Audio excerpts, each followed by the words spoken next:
concern adalah bagaimana untuk menghindari power dari Lolita dan juga Martis yang dibawa oleh arah GPH. Dan ternyata untuk caster prediction kita ini sama-sama satu uniform dengan EVOS Icon di 21. Yap, kita lihat saja seperti apa hasilnya karena ini menjadi satu match terakhir yang sangat-sangat penting untuk EVOS Icon.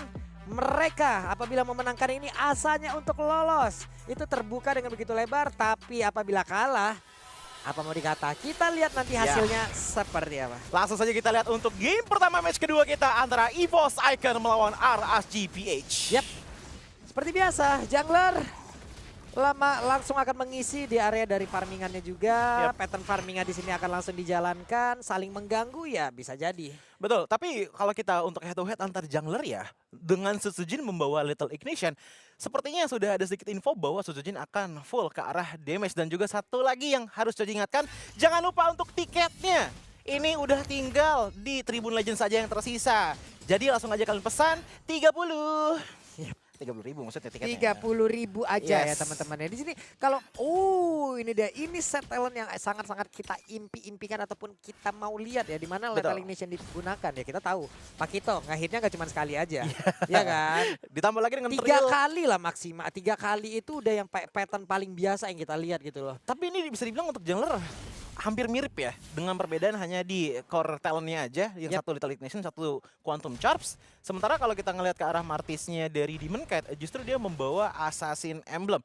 Jadi mungkin Demon Cat akan mencari sweet spot antara offensive dan juga defensive powernya. Sementara Suzujin, kembali lagi ke topik sebelumnya, dengan power dari Pakito, jabnya itu bakalan sakit dan bahkan heavy defense-nya bisa memberikan banyak sekali absorb untuk punya prolong team fight. Tetapi problemnya adalah dengan lawan Demon Knight yang kalau udah mengeluarkan Mortal Coil itu joget kanan kiri, kayaknya bakalan agak susah untuk bisa melakukan direct hit damage kepada badan Demon Knight, mengingat bahwa Mortal Coil punya damage reduction. Sementara tadi kalau kita berkaca dari masing-masing jungle, Trill ya yang mereka bawa juga salah satunya. Tapi Nuts mencoba untuk memberikan gangguan. Aku ada di bagian bawah, Cry terlihat dari pojok sebelah kanan. Mulai masuk ke bagian dalam, Nutsnya sedikit lagi yang tersisa. Akankah dia bisa bertahan karena barusan ada sebuah lompatan yang dilakukan dan berhasil untuk bisa menjauh dari sebuah payung yang memang langsung dikeluarkan. Dan sekarang Nutsnya menghilang. Barusan 19 ya kena karena beberapa pemain. Tapi Suzujin luar biasanya memanfaatkan semua momentum tersebut dan berhasil mendapatkan turtle. Masuk dengan satu kali jab, langsung mencet retribution, langsung didapatkan turtle-nya. Aku akan bilang bahwa untuk di turtle setup sebelumnya, Aras GPH ini mungkin dari segi nominal blast-nya agak kurang on point. Menyisakan sedikit space untuk Suzujin masih bisa nyelip sedikit untuk mengambil ke arah turtle yang pertama. Selebihnya dari situ, laning dari kedua belah tim, entah itu di XP ataupun di arah gold lane-nya, bisa dilihat masih cukup tenang tanpa adanya banyak ombak yang terjadi. Masih cukup aman, tentram, damai ya semua peperangan yang udah terjadi. Tapi level 5 dimiliki oleh Veldora, di mata di Nutsnya tertinggal satu level akibat dirinya juga berhasil di take down. Dan Douma masih aman sejauh ini. Satu ini terakhirnya, true damage keluar, Master of Camouflage digunakan, selesai, dapat satu Little Crab. Ini kalau untuk dibilang, satu Divine Judgment udah berhasil dan Light yang berhasil langsung diamankan sementara. Tertinggal satu player, Suzujin, what are you doing bro? Dan lenyaplah sudah Suzujin. Suzujin ditukarkan dengan Light. Bisa dibilang pertukaran yang tidak seimbang sama sekali untuk teman-teman dari EVOS Icon. Nah ini bakalan connect banget dengan topik yang tadi ingin Coci katakan, di mana Aras GPH ini sebenarnya punya potensi yang sangat besar untuk mendapatkan early snowball power. Mereka punya Martis, bahkan mereka punya Valentina juga. Walaupun Cloud ini agak scaling, tapi kalau misalkan bisa end cepat itu untung untuk Aras GPH. Ketika kehilangan momentum. Dan sekarang Ivan menghilang. Cry tadi damage-nya nggak masuk dengan sempurna. Yes, pergerakan yang bisa dibilang dikasih surprise banget oleh teman-teman dari Aras GPH. Bahkan Nuts masih bisa survive dengan adanya dua player yang langsung memberikan hit kepada badannya.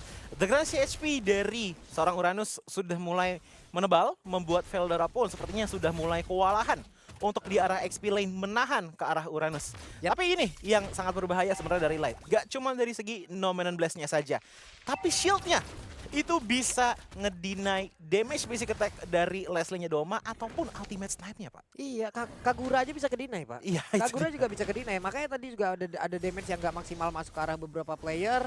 Dan sekarang Asura Aura dikeluarkan, Nutsnya mulai mendorong beberapa player. Ivan tetap stay dari tersebut, tetap teguh kokoh pendirian agar tidak bisa diusir kemana-mana. Tapi barusan Cyclone Eye dan Turtle-nya diberikan begitu saja. Yes, Early play yang udah mulai jatuh ke tangan teman-teman dari RSGPH pun sudah mulai terjadi, bahkan dengan perbedaan total yang lumayan terjadi. Wait, Susujin satu hit terakhir, Susujin masih berusaha untuk bisa berhasil sama tapi ternyata tidak. Pergerakan dari Susujin yang bisa dibilang benar-benar ditahan banget oleh teman-teman dari RSGPH, tidak boleh dibuat pulang, dan ini adalah problem dari Mortal Coil yang tadi sudah Choji sebut. Dengan pergerakan yang sangat ekstra datang dari Martis membuat positioning dari Susujin khususnya akan sangat-sangat susah. Oke, punya jab untuk melakukan dash, tapi kalau kena ke arah musuh, itu jabnya bakal berhenti dan nggak nembus. Betul. Itu yang bikin agak susah sebenarnya untuk bisa pulang dari teamfight yang merugikan. Sementara untuk sekarang ya, satu tertarik yang ada di bagian atas juga udah terbuka. Berarti domanya harus mencari tempat lain. Tapi barusan ada sebuah yin yang oper tadi dikeluarkan dan aku aja pun berhasil langsung dihilangkan. Satu tertarik di bagian atas ditukarkan. Dengan kejadian barusan kita lihat di area outer mid-nya, selesailah sudah pergerakan dari aku. Anu 19 yang dikeluarkan, tapi Ivan masih berhasil untuk bisa memberikan gocekan-gocekannya. Leonel Ivan. Ini Nats sudah benar-benar kenyang banget sih tadi, dipukulin, nggak ngaruh sama sekali, bahkan HP-nya masih penuh, diikuti dengan mana yang tidak berkurang juga. Membuat laning power dari area XP ini seperti layaknya lane mati, Pak. Yap. Harus ada yang babysit dulu, baru ada yang berubah tuh di arah bottom lane. Kalau enggak udah itu bakalan begitu terus sampai mungkin menit 20 kalau nggak disentuh. Masalahnya sekarang ini udah hari apa nih? Sampai hari Jumat juga kakak kelar yang di bawah Pak, tapi di barusan di bagian atas Ivan yang mencoba untuk bisa kabur tersebut dan masih selamat. Tapi Susujin masuk dari arah yang berbeda. Susujin walaupun kena poin kill 2 kali ya, tapi masih setidaknya levelingnya, Yes. ini loh, keep up-nya masih bagus banget ya. Bahkan dari segi gold pun juga aku bisa bilang lumayan bagus dengan hanya perbedaan di angka 700 gold saja. Dengan item pertama ke arah Hunter Strike yang dicari adalah penetrasi dengan 15 physical penetration, ditambah lagi dengan adanya 80 physical attack. Membuat ditambah lagi dengan Legend Sword 60, ada 140 physical attack yang dibawa oleh Susujin untuk di game kali ini. Tapi semua hal tersebut sudah mulai ditutup dengan adanya Steel Lake Blades dan juga Guardian Helmet di arah Demon Kite. Ditambah lagi dengan Mortal Coil memberikan damage reduction. Demon Kite sepertinya akan sangat-sangat bersedia untuk melayani prolong teamfight yang diberikan oleh EVOS Icon. Yap, tapi Icon kayaknya mereka masih jauh banget ya. Mereka nggak bakal mau masuk ke dalam area dari pertempuran untuk mendapatkan dari turtle tersebut. Sementara sekarang ada satu damage tadi sepertinya masih belum optimal. Malah wah sakit banget loh itu blazing duetnya. Ada double kill yang berhasil langsung didapatkan, tapi Ivan Decimate-nya looking for maniac untuk Demon Kite, tapi ternyata mereka semua masih berhasil untuk mundur dan EVOS Icon kembali tertekan. Sekalinya di arah top lane sudah hilang outer turret dari Doma. Dengan mengetahui Doma pindah ke arah bottom lane perlahan demi perlahan, otomatis fokus dari RSGPH pun juga demikian.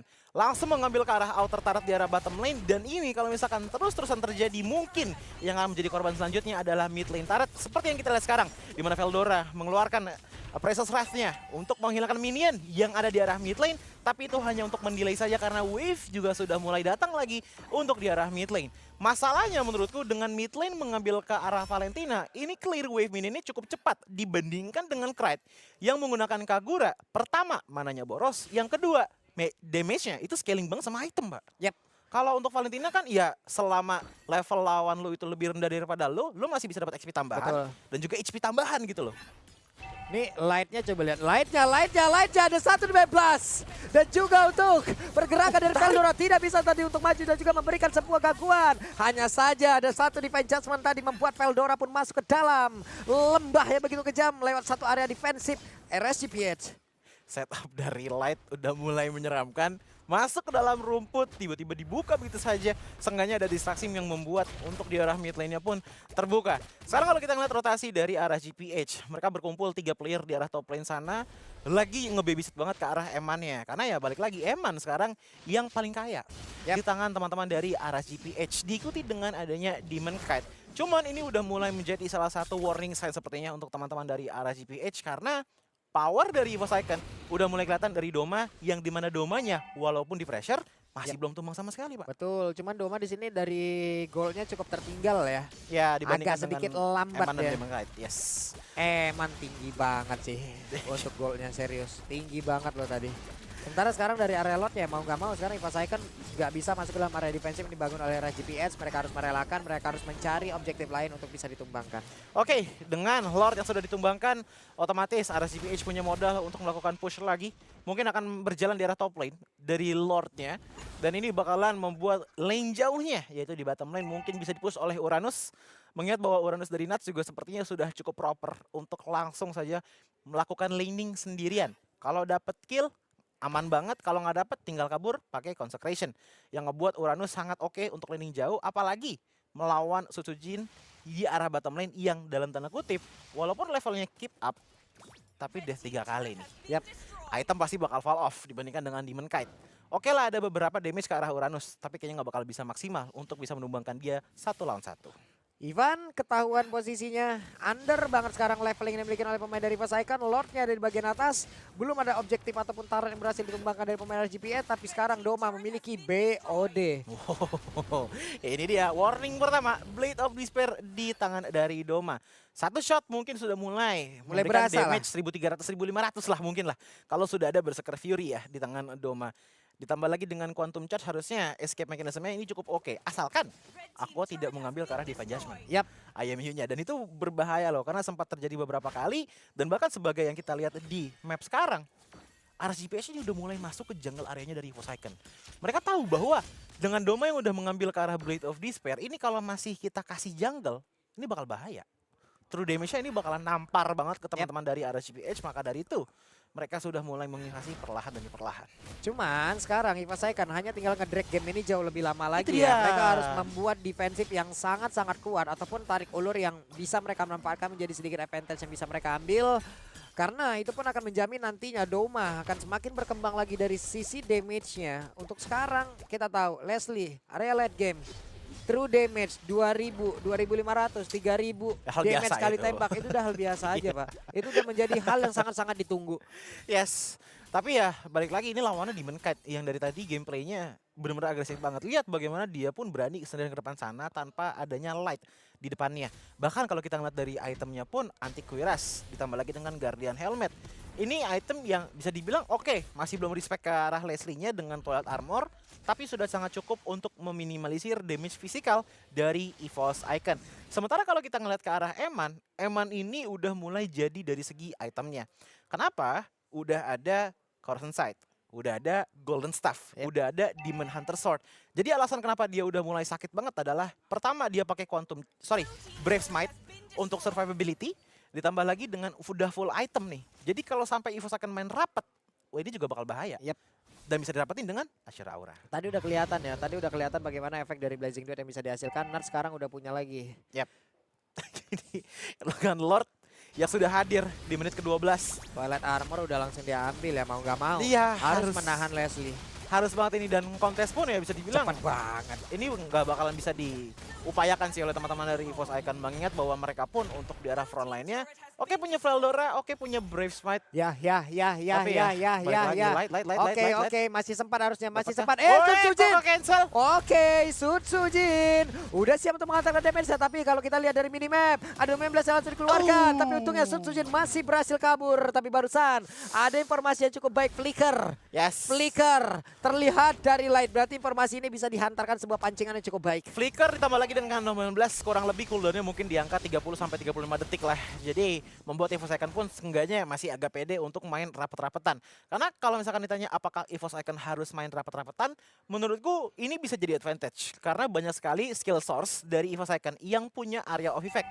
Veldora dengan Fredrin, Krayt dengan Kagura, Sutsujin dengan knockout strike-nya. Tapi balik lagi, lihat di arah mid-nya ini Lord udah mulai masuk. Dan ini bakal kebagi banget fokusnya ke arah 3 lane untuk defense. Doma. Tadi langsung aja Flicker ke bagian belakang. Doma yang masih berhasil sama sejauh ini, tapi 16 lagi dan lagi. Tidak kena karena siapapun. Masih ada kesempatan untuk beberapa pemain dari Forsaken bisa nge-defense area yang mereka punya. Tapi mereka sudah rugi 2 inhibitor turret di area top dan juga mid lane. Membuat sudah akan ada super minion wave yang akan berjalan di area tersebut. Tapi balik lagi, Krayt dengan Kaguranya bisa dilihat damage-nya ini masih tidak bisa memberikan efek yang masif terhadap Nuts. Bahkan untuk di arah bottom lane-nya pun sudah mulai di-push, habis-habisan ditarik satu player. Di depan sana Light masih bisa hidup dengan 1 bar HP tersisa, dengan Immortal juga masih tertanam di badannya. Yap, Light pun masih berhasil pergi. Tapi ada satu Divine Judgment tadi yang udah terlihat, langsung dikeluarkan Domanya. Masih selamat. Krayt masih mencari celah pula untuk menghantarkan ataupun memberikan yin yang overturn agar jauh lebih optimal. Tapi Eman sih, momentum dia tahu tadi kayaknya nggak kondusif, ya udah gue nggak apa-apa nggak keluarin dari Blazing Duetnya. Tapi ini juga Doma sebenarnya lagi nunggu kayak Caster, Pak. Caster nunggu event dan Doma nunggu late game. Jadi ibaratnya ya Doma tuh dari tadi mainnya play safe banget. Dia tuh bener-bener berlindung di belakang, di depan Veldora sama Sosejin. Main poking-poking sedikit, kalau ada yang ditarik sama Ivan, untung. Alhamdulillah gitu loh, bisa di pick off perlahan demi perlahan gitu loh. Bahkan dicicil dengan udah level 14 dari Doma. Tapi kalau nggak dapat ya udah tahan-tahan dulu karena nanti akan ada satu poin di mana satu tembakannya ke arah dari Demon Knight mungkin bisa menghilangkan sekitar 2 bar HP-nya. Yap. Dan untuk sekarang Demon Knight bar HP-nya itu ada di angka 11 bar HP. Berarti ya sekitar Panjang ya. 20% lah kasarnya satu kali tembak ya. Tapi kalau berkali-kali juga berasa, Pak. Yap. Itu dia masalahnya. Di bagian bawah Sutsujin masih berhasil selamat tadi Asura Aura ya. Seperti biasa. Ada satu titik buta yang memang harus mereka cari terus-terusan di dalam rumputan. Tahu-tahu kalau di dalam ada sesuatu hal yang bisa mereka ambil ya bagus banget. Tapi kalau tidak ada ya mereka akan cari ke tempat lain lagi. Tapi sekarang para pelbab akan nongol kembali. Veldora level 14, Sutsujin juga level 15. Apabila mereka mau adu-aduan terhadap Retribution agar dari Lordnya bisa diambil ya. Sekarang Sutsujin udah bisa. Tapi dari sisi leveling aja. Cuman teman-temannya under parah. Kalau mau ke arah team fight ngilu ini. Ini nggak bisa dikontes sih sama teman-teman dari EVOS Icon ya, karena balik lagi untuk area of effect power dari arah GPS juga sangat-sangat kuat. Ingat, Aqua udah di arah late game, 7 assist di tangannya ya. Ini satu kali Arcane Shade aja ini bakalan memberikan damage masif, gak cuman ke arah Doma, tapi begitu pun juga dengan Ivan. Veldora mungkin masih bisa menahan sedikit demi sedikit, tapi ingat ada DPS di tangan arah GPH yaitu Eman dengan Cloud-nya. Gak melulu harus Blazing Duet yang dikeluarkan, bahkan basic attack-nya pun kalau Art of Thievery-nya stack-nya penuh, wah itu bakalan bocor juga sih Itu kepada Veldora. Dan untuk sekarang Veldora sepertinya darahnya ada di angka 9000 HP untuk sekarang. Yap. Beberapa saat lagi Lord akan sampai ke dalam area pertahanan yang dimiliki oleh EVOS Icon. Doma harus mencari posisi agar nanti tiap damage yang bisa dia hantarkan juga optimal. Harus menjauhi juga pergerakan dari Light karena Guardian Bulwark pun bisa menangkal itu semuanya. Jadi sekarang Lord akan bersilaturahmi. Oke, ini dia Lord di arah mid lane yang sudah mulai berjalan perlahan demi perlahan. Untuk di arah bawah sana ada Eman, untuk di arah top lane ada Nuts juga. Jadi akan ada 3 wave push dari teman-teman arah GPS. Dan lihat bahkan Veldora di depan sana sangat cepat darahnya terkuraskan. Oke, lembut banget seperti Veldora, tapi masih ada satu flicker. Bahkan sekarang Asura Aura hilanglah sudah lewat. Aqua tadi mengantarkan damage. Sutsujin masih berusaha untuk bisa mengantarkan damage begitu optimal. Tapi satu yang terakhir ada satu immortal yang udah mulai pecah dan juga Pestaran yang mungkin terbuka begitu bebasnya. Mereka semua berfokus untuk bisa mendapatkan langsung kemenangan di game yang pertama. Karena untuk RSGPS mereka mendapatkan game tersebut. Team fight demi team fight dilakukan oleh teman-teman dari arah GPH. Dan untuk outcome-nya semua selalu di-lead dari segi damage oleh Eman dengan Cloud-nya. Walaupun menggunakan Brave Smite bukan Quantum Charge, tapi itulah esensi dari Brave Smite. Membuat prolong team fight lebih mudah, membuat dive in lebih dalam lagi juga lebih possible untuk Cloud. Dan pada akhirnya memaksimalkan damage dari Cloud dan juga kekuatan dari Martisnya Demon Knight. Ini sangat-sangat powerful karena kenapa? Menurutku Demon Knight ini kuat dari segi feelingnya, dari segi mikronya. Oke, ini kayaknya kita udah harus masuk ke team fight langsung di si Metasol. Oke, biarlah para analis kita akan mengupas jauh lebih dalam lagi deep and more deep lagi. Jadi langsung saja analis. Terima kasih sekali lagi Choji dan juga Kisame. Dan kita sudah menyelesaikan match ataupun game yang pertama. Kali ini skor sementara 1-0 untuk RSG Philippines. 11-4. Cukup lama pertandingannya. Memang agak lama tapi memang cara endgame-nya juga tidak begitu one sided aku bilangnya. Karena kebetulan EVOS Icon-nya juga ngelawan Mas Gir. Ya betul. Dan aku sempat melihat beberapa kali kayak Sutsujin mencoba untuk membuatkan space agar nanti Doma mendapatkan late game-nya, tapi kayaknya kita tidak menggapai late game tersebut nggak sih Arashi? Kayak Iya. di sini baru jadi Magic Blade, baru mungkin on the way karena Wind of Nature untuk menghindari Blazing Duet yang begitu mengerikan area of effect-nya, tapi gamenya sudah tertutup begitu saja.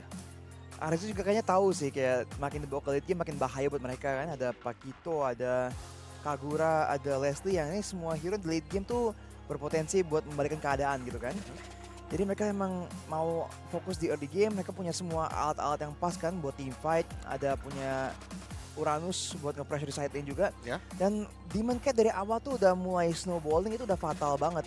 Martis tuh kalau dikasih snowball kita udah bilang ya, itu memang bahaya banget. Dan dari sisi EVOS juga, mereka punya banyak agresi, tapi kelihatan banget mereka tuh niatnya lebih buat bermain agresif, bukan buat Secure objective early ya. dan Itu juga mungkin juga lebih- bukan buat melindungi Doma. Karena kita kalau lihat hero mereka tuh semuanya tuh hero yang bisa maju ke depan nyari pick off, tapi kalau ditabrak ya mereka tuh nggak bisa menghentikan tabrakan dengan segitu bagusnya. Ya, tapi kalau kita lihat dari RC Philippines, kita udah sempat bahas ini Mas Ger dan juga Arashi Ya. bahwa memang Cloud-nya